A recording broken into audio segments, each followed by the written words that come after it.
I have severe gas. Gear acquisition syndrome to the highest degree.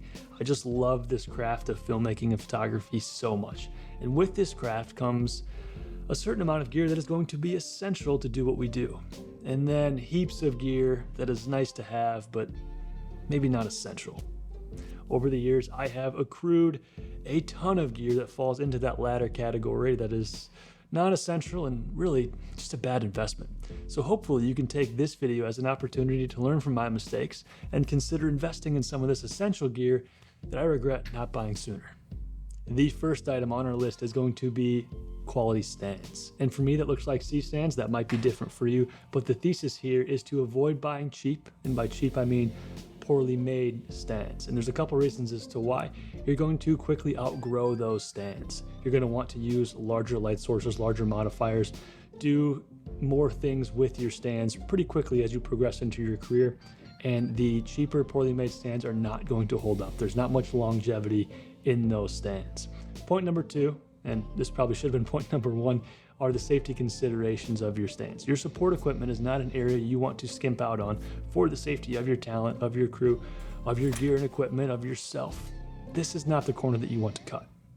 Point number three is that you can really avoid having a lot of excess clutter in your gear room, in your studio, in your closet, wherever you keep your equipment, because when you buy poorly made stands, and I'm looking at a corner full of poorly made stands that I've bought in my day, they're hard to get rid of because you bought them, so you don't want to toss them out because that would be wasteful, but they're not up to the task of what you're doing today.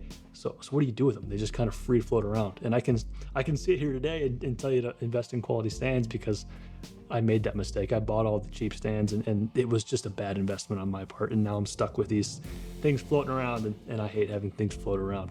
A couple recommendations I'm going to make as far as the C-stands. And none of this is sponsored. This is just what I use, right? So hopefully it helps a little bit. I think Matthews stands are probably second to none. I think they're really great. I think Kupo and Avenger make really good C stands as well. So check those out if this is the route you're looking to go, and those will get my recommendations. You can go cheap on C stands as well, but I would probably cite point 1, 2, and 3 as to why you maybe don't want to do that either.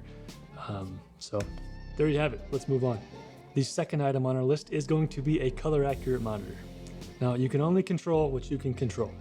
We have no control over the monitors and displays that our clients and our end users and viewers are looking at our work on. That is always going to be a moving target that we're trying to hit. Let's at least do ourselves the favor and shoot from a stable platform with a color accurate reference monitor. Now, the first monitor that I bought was super wide, really cool, curved deal. I've since learned that is not a great characteristic to judge a monitor by. So learn from that mistake and check out these two specs, if you will, of your monitor that you're looking to buy. Now, the first one is going to be the ability to reproduce certain color spaces. Right now, the industry standard is Rec. 709. So you want to make sure that the monitor that you are grading on or editing on is going to be able to reproduce at least 100% of the Rec. 709 spectrum. You might also see some specs that'll point to P3. Oftentimes monitors will be able to recreate 90, 95, 98% of P3. That might be coming down the line in a couple of years, but for the sake of today and for the near future, for at least a couple of years, we want to continue to at least hit that Rec. 709 mark. And that second characteristic you want to look for in your monitor is the delta E value. The delta E value is essentially how much variation that there is within colors of the monitor, and you want that to be as low as possible.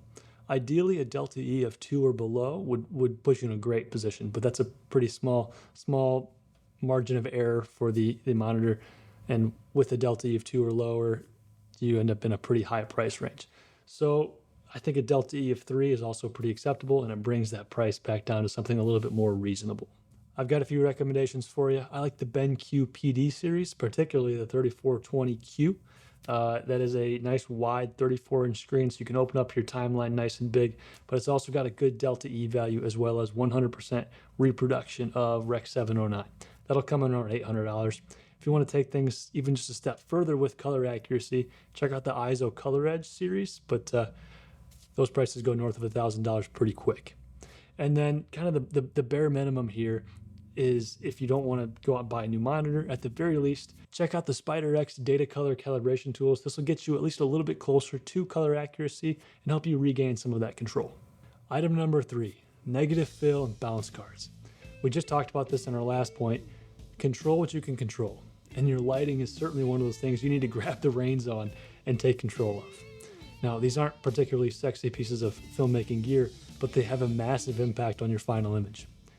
I used to think that to be a professional filmmaker, you needed to use a bunch of big bright lights. And while big bright lights are great, sometimes they're not the right tool for the job. These type of modifiers, they're lightweight, they're relatively inexpensive, and they don't take any power or batteries. Sounds like an ideal light source to me. Now, one of my favorite ways to go about utilizing bounce cards or negative fill is through the Westcott Scrim Gym Cine system. It's a modular system of tubes that help you build out a frame, and then they can break down for easy transport. And then once you build out your frame, you can Velcro on any number of their different types of materials. You could use diffusion, you could use bounces, you could use like a black solid. I'm particularly fond of the one I have just off camera here. I've got a 4x6 frame with a half grid on it that I quite like. The Westcott Scrim Gym system is just a little bit pricey, so you could achieve a very similar end result with one of those 5-in-1 pop-out reflectors. Those are even lighter and they pack down even smaller, so that might just be the right tool for your job. Just don't sleep on it. Item 4 will be an interesting one for me to talk about, and that is an external hard drive array. Some type of enclosure that has swappable drives that you can grow with and expand on 5, 10, 15 plus years into the future. Because without something like that, you'll end up with dozens of 1 and 2 terabyte mismatched SSD drives that float around on your desk, in your bag, and in storage. This is what I do. And it is no way to live your life as a creative. And every year that goes by, I wish and I kick myself that I haven't implemented some type of archival system like this. So I don't have any recommendations. This is something that I wish I would have done sooner. So maybe someone out there has a recommendation that's already got a good system in place. I would love to hear that down in the comments below, and maybe somebody else can learn from you as well. So I'm looking for your help on this one, but yeah, this is a lesson that I'm still learning. Item number 5, and if you thought that negative fill and bounce was unsexy, then I don't know what to tell you about this one, because we're talking gray cards. This one is like a $7 one from Amazon. If you want to be a little more high speed, you could get something like this. It's an X-Rite Passport color checker for video. It's got white, gray, and black chips, as well as some skin tones and your primary color information there. But the question is why not use one of these on set? I know it takes like an additional 5 to 10 seconds to actually get in your frame, but those 5 to 10 seconds can really pay off in post-production. There's often been times I've been grading and I didn't have anything that was truly neutral in my frame, and I had a tough time finding the correct white balance or a neutral white balance anyway. Having a true neutral gray in your frame can help you get to a good starting point for your grades. You can build yourself a good foundation and then build your grade on top of that foundation and begin to bias your colors however you want to. That's kind of your own creative intent, but at least do yourself the favor and start from a good foundation. That's going to take us to item number 6, which is a quality tripod. Now, tripods, much like light stands, have a tendency to follow you around for several years, and that can be a good thing or a bad thing depending on if you purchase a good one or not. A tripod has a pretty simple task, and that is to really just hold up your camera package. So what makes a good tripod then? I think a good tripod is made out of quality materials, something that'll last and have some longevity, and much like a light stand, hopefully last you for the duration of your career. I think a good tripod is also very well designed in the way that it opens and closes. It should close down pretty compact and pretty tight and be lightweight, so that way you're not breaking your back getting in and out of set, but it also opens up in a way that's intuitive. I particularly despise the tripods that you have to unscrew 9 collars in order to extend all the different legs. It just takes a wild amount of time. It's very hard to adjust. So that's something to consider. Also, the tripod head itself. I think a tripod head should have a nice quick release system, as well as, for us filmmakers, smooth fluid movements, getting some type of fluid head that'll give us some nice pan and tilt action, right? So that's what we're looking for in a tripod. Some of my recommendations, I think Manfrotto makes some really good tripods in that like medium to, they make some pretty high quality tripods as well. So those are solid. and relatively reasonable from a cost perspective. They're a little bit heavy, in my opinion. They're a little bit big, especially in comparison to my ultimate recommendation, which is the Satchler or Sockler, however you pronounce that, their Flowtech line. Very well designed, very well made. I think the Sockler Flowtech is the best tripod leg and head system that you can get, and I think that would be a really good investment that'll pay off really quickly, and it'll continue paying off for years down the road. All right, item number 7. Here we're talking about lavalier mics. This is going to be a two-parter. Part 1 isn't necessarily a gear recommendation, but more so a tip to my former self. And that is to learn how to properly conceal your mic on your talent and then take the time to do so on set. When we create our films, we're trying to tell a story, and that's going to be the first and foremost thing that we're trying to do as filmmakers. And the more we can be invisible in that process, the better. The better opportunity our viewer has to suspend their disbelief and go on this journey with us, right? So when there's a lavalier mic sticking up here, or worse, one of those big square wireless receiver type deals, just like pulling the collar down, that's a constant reminder that they're watching a video, they're watching an interview, and it's no longer natural and authentic. Since we've now committed to concealing our lav mics on our talent, let's do ourselves a couple favors along the way. Now, most of our mic packs will come with some type of stock lavalier, and you know, they do okay, yeah, at best, but there's a real noticeable difference, and this is me speaking from experience, in what professional mics and higher quality mics can do for you than the stock ones, and that's kind of a given. That's kind of obvious.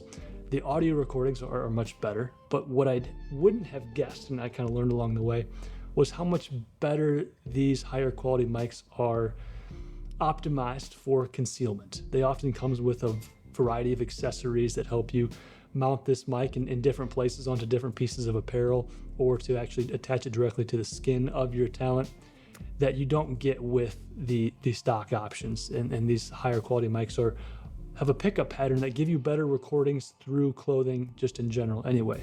With audio being half of our viewing experience, this is a very worthwhile investment into creating the best films that you can. And that's what we're all about here on this channel, is creating the best films and becoming the best filmmakers that we can possibly become. So this is a great way to do that. I personally use the Sanken COS 11D. I think there's a couple other good options out there. The Countryman B3, and then Sennheiser has a MKE2, I believe. Those are great options as well, so check those out, links down in the description. If we go back through our list, we're going to find one common thread that persists amongst all of these items: longevity. I have bought so much niche and poor quality stuff in my career and wasted a ton of money in doing so, and that's no way to run a business. So I've made it a point now to favor longevity in my purchasing decisions. But that is not an easy thing for me to do. I love gear. I love watching reviews here on YouTube. I love reading about new tech and gadgets in the industry. I love scrolling B&H and buying all the gear, right? So that's a real struggle of mine. And I'm learning this, unfortunately, the hard way. But hopefully, you don't have to. Let me know down in the comments below if you can relate to the struggle. Thank you for watching, and I'll see you in the next vid.